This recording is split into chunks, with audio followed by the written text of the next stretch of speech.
रहीम।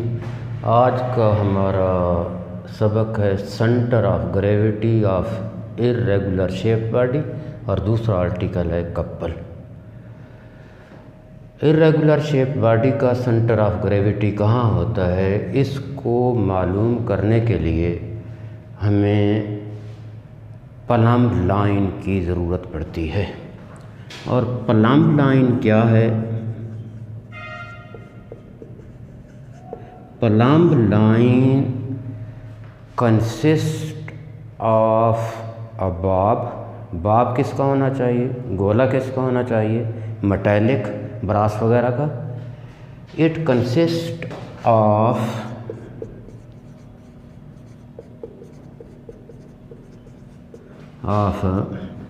Metallic बाब supported by जिसके साथ क्या होता है, या इस तरह कह लें विद स्ट्रिंग इसके साथ क्या होती है जी, स्ट्रिंग लगी होती है, मजबूत धागा लगा होता है। प्लम्ब लाइन क्या है, इसे वैसे शाकुल भी कहते हैं। प्लम्ब लाइन एक मेटालिक बाब है कि जिसके साथ एक रस्सी लगी होती है। इसकी मदद से इर्रेगुलर बॉडी का सेंटर ऑफ ग्रेविटी मालूम करते हैं। कोई इर्रेगुलर बॉडी जैसे ये है,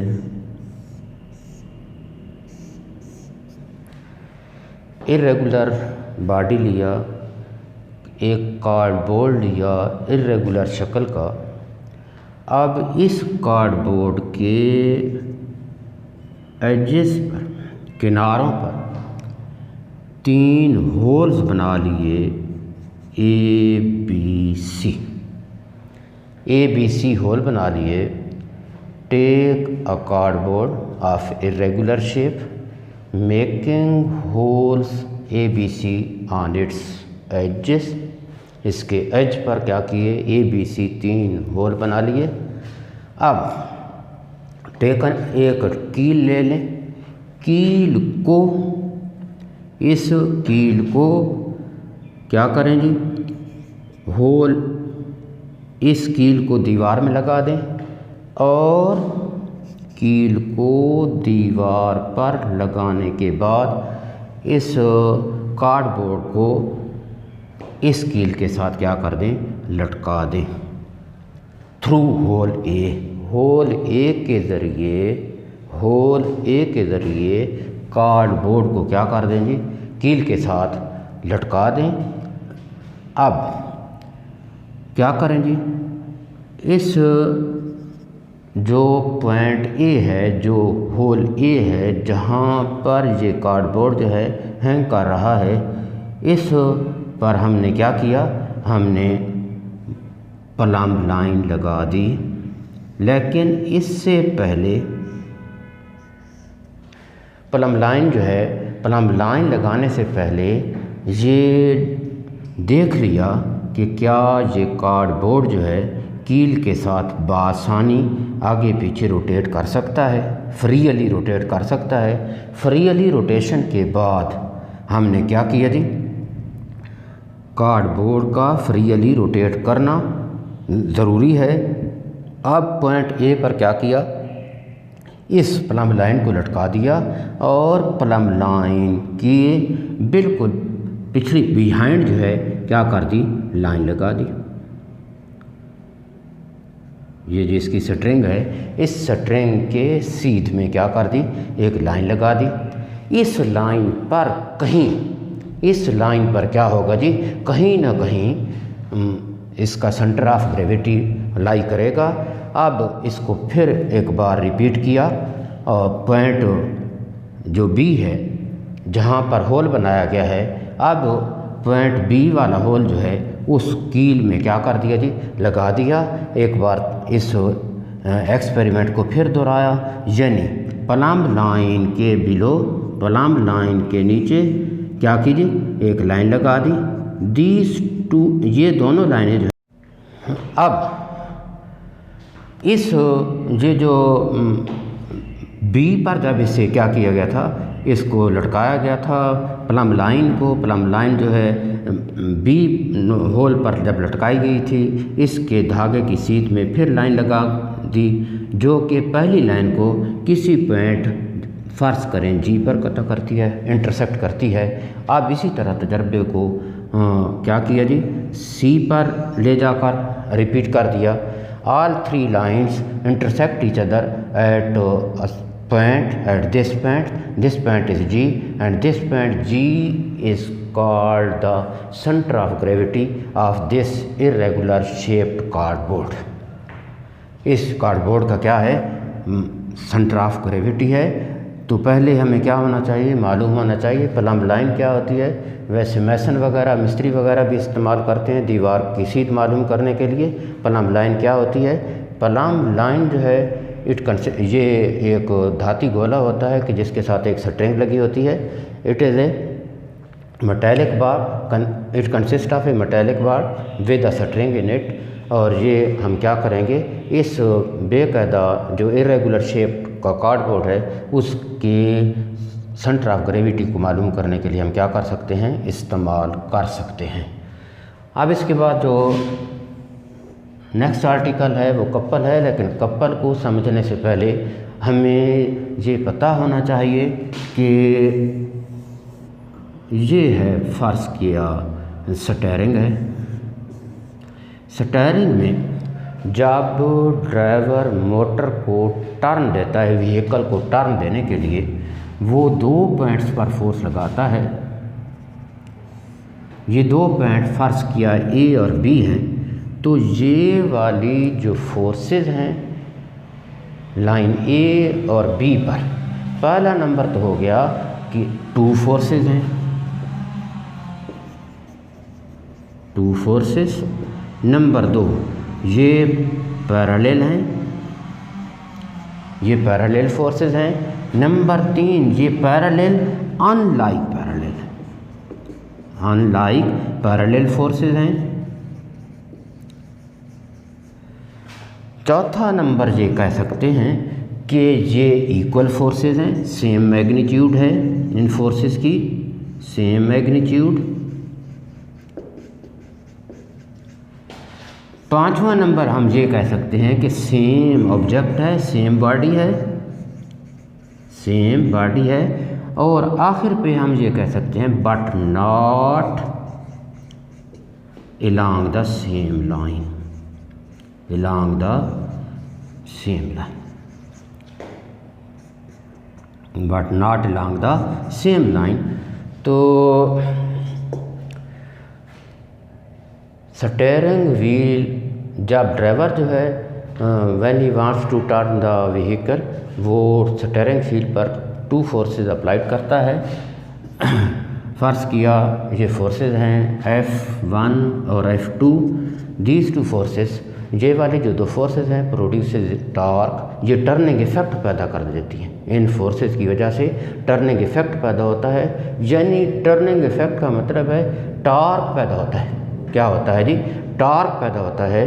और इस टॉर्क को पैदा करने के लिए ये वाले जो 2 फोर्सेस हैं, नंबर 1 इन फोर्सेस की क्या खूबी है कि these are unlike parallel forces having the same magnitude, having the same magnitude but not on the same point but on the 2 different point. ये 2 मुख्तलिफ नुकात पर फोर्सेस लग रही हैं, यानी हम कह सकते हैं but not along the same line, इस तरह की फोर्सेस। और एक एग्जांपल हम ले सकते हैं, ये हम पहले पढ़ चुके हैं कि ये स्पैनर होता है। अगर हम क्या कर लें, डबल आर्म स्पैनर ले लें, डबल आर्म स्पैनर ले लें, तो इसको हम इस्तेमाल करते हैं डबल आर्म स्पैनर को टू लूज़ द नट। कोई भी व्हीकल वगैरह का नट को लूज़ करने के खोलने के लिए हम क्या करते हैं, डबल आर्म स्पैनर इस्तेमाल करते हैं। गाड़ी का नट, व्हीकल का नट वगैरह को लूज़ करने के लिए डबल आर्म स्पैनर इस्तेमाल किया जाता है। डबल आर्म स्पैनर में हम ये कहते हैं कि ये वाला पॉइंट जो है ये क्या है, E है, और ये पॉइंट B है, तो इस पर दो फोर्सेस लगाई जा रही हैं, ये फोर्स F है, ये फोर्स F है। These two forces are also parallel, but unlike these two forces are unlike parallel forces having the same magnitude but not along the same line, but not along the same line। यानी वही वाला जो हमने steering wheel में पढ़ा है। दूसरी example क्या है, a double arm spanner is used to loosen the nut of a vehicle. In this diagram there are 2 points A and B. Force F1, suppose force F1 is applied on the point A while F2 is applied on the point B. These two forces are also of the same magnitude or unlike parallel forces but not along the same line।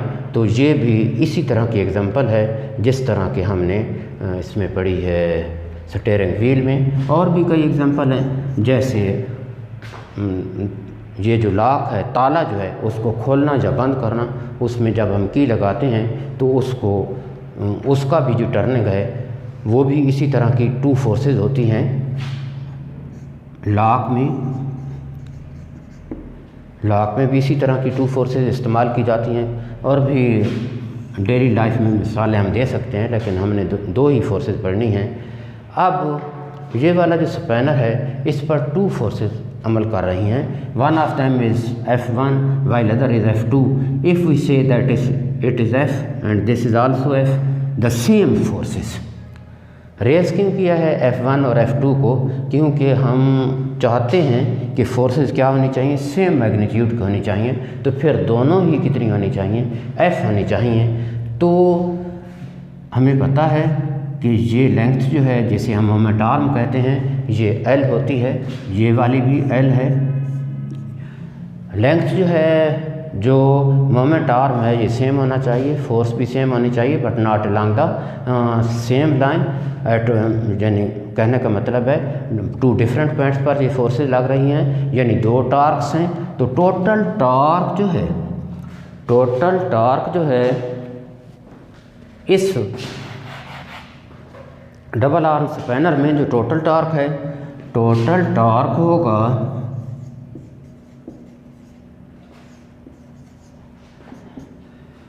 F multiply, अब अगर इसको O कहें, इसको A कह दें, O का F multiply OA plus F multiply OB। Torque क्या होता है? Torque is the product of force and the moment arm. ये फोर्स और मोमेंट आर्म की प्रोडक्ट के बराबर होता है। तो हम इस तरह भी लिख सकते हैं कि F common OA plus OB हो गया, या कितना हो गया F OA प्लस OB।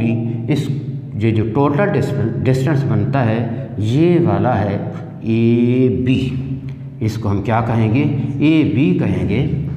तो नतीजा निकला कि जो टोटल टॉर्क है इस स्पैनर में जो इस्तेमाल हो रहा है वो किसके बराबर होता है? वो बराबर होता है product of the one of the two forces, दो फोर्सेस में से एक force and the perpendicular distance between these two forces. ये प्रोडक्ट है, इट इज़ द प्रोडक्ट, क्या है जी?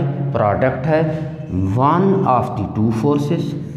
ये जो दो फोर्सेस लग रही हैं, one of the two forces, दोनों फोर्सेस में से एक फोर्स एंड द परपेंडिकुलर, इस तरह लिख दें, परपेंडिकुलर डिस्टेंस, और उनके दरमियान जो परपेंडिकुलर डिस्टेंस है between these two forces, between these two forces के दरमियान जो परपेंडिकुलर डिस्टेंस है उसकी प्रोडक्ट के बराबर होगा। तो इन से हम कंक्लूड करते हैं कि क्या हुआ जी, कपल क्या है? A couple is formed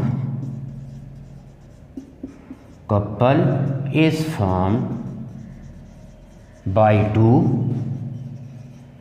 unlike parallel forces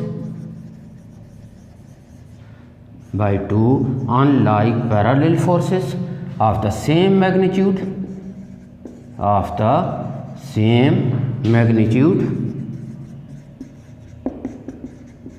but not along the same line, ये कपल होता है। पहले कपल को हमने कुछ डिटेल में लिखा था कि ये टू फोर्सेस हैं, यानी कपल का मतलब क्या होता है, two unlike forces having the same magnitude but not along the same line, हम उसे क्या कहते हैं, कपल कहते हैं। इससे हम क्या कहते हैं, कपल कहते हैं। और कपल के लिए हमें दो example, one of them is the steering wheel which is use, two forces are used while turning the vehicle and the other is, दूसरा क्या है, दूसरा है जिसे हम डबल आर्म स्पैनर कहते हैं। डबल आर्म क्या कहते हैं जी, स्पैनर कहते हैं। दूसरा ये भी इस्तेमाल होता है, लेकिन हमें याद रखना चाहिए कि फोर्सेज जो हैं इक्वल होनी चाहिए। फोर्सेज जो है वो अनलाइक पैरेलल फोर्सेज होनी चाहिए, सेम मैग्नीट्यूड वाली होनी चाहिए, बट नॉट ऑन द, एक नुक्ते पर नहीं होनी चाहिए, but not along the same line. आज का ये हमारा सबक है।